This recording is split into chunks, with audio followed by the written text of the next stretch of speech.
So, with the release of Venom: The Last Dance, we now have a trilogy of Venom movies. Quite possibly the most unlikely trilogy of all time. I don't think when anybody heard that there was going to be a Venom movie all the way back in 2018, that they thought that this would spawn a trilogy of film. But here we are, Venom, one of the greatest Spider-Man villains of all time, one of the greatest characters of all time in comic books.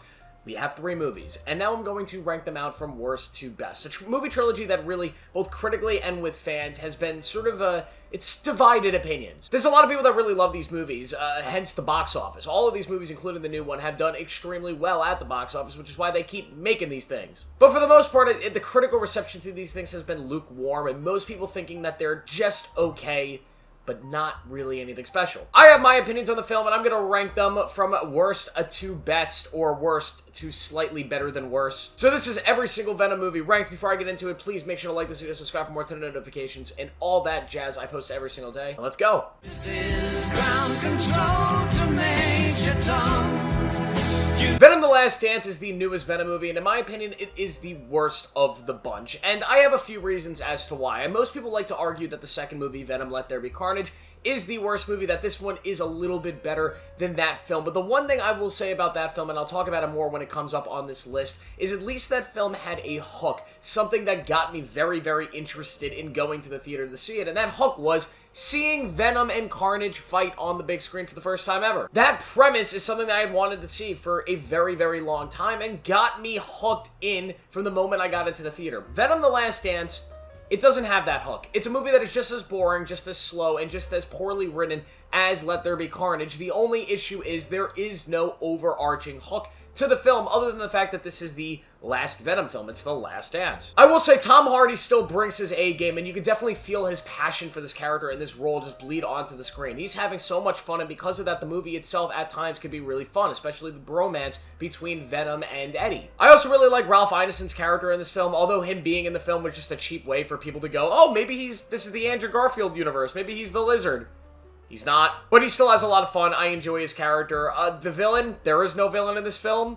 It's just a bunch of aliens. Doesn't work. The setup for Null, like this big Thanos version, you know, the Sony's Universe's version of Thanos, it doesn't work. It's just, it's another, like, pitching you on a movie that might come out 5, 6, 7 years from now, which I hate. It's one of my least favorite things in the comic book movie universe, and it just needs to end. The CGI is a little messy. I did enjoy the third act and how it kind of turned into Spider-Man 2, the video game. I appreciated that. But I found The Last Dance to just be extraordinarily goofy, and there was just absolutely nothing in this film that was unique or memorable for me, personally. So, it's last. With me on the cold block nights, now you front row for the spotlight. Not a diamonds in the out of my bright just so. Then, of course, we have Venom: Let There Be Carnage, a movie that a lot of people also don't like, but I have some things about this movie. But there are some things about this movie that I will defend till the end of the earth. First things first, the idea of Venom and Carnage fighting is something that took way too long to happen. It probably should have happened in the first movie. Carnage is such a cool character, and one that has definitely been underutilized in the live-action, you know, realm. And of course, I would love to see a Carnage versus Spider-Man movie, a very dark, sort of serial killer Carnage going up against Spider-Man, and obviously we might never get that, but this version here, played by Woody Harrelson, who is kind of the sixth serial killer, and his relationship with Eddie Brock,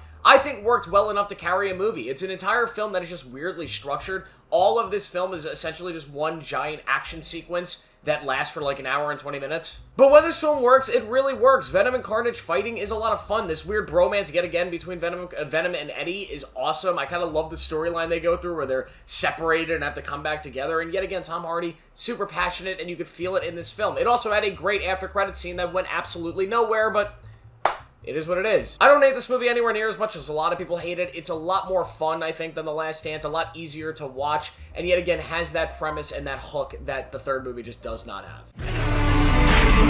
I got that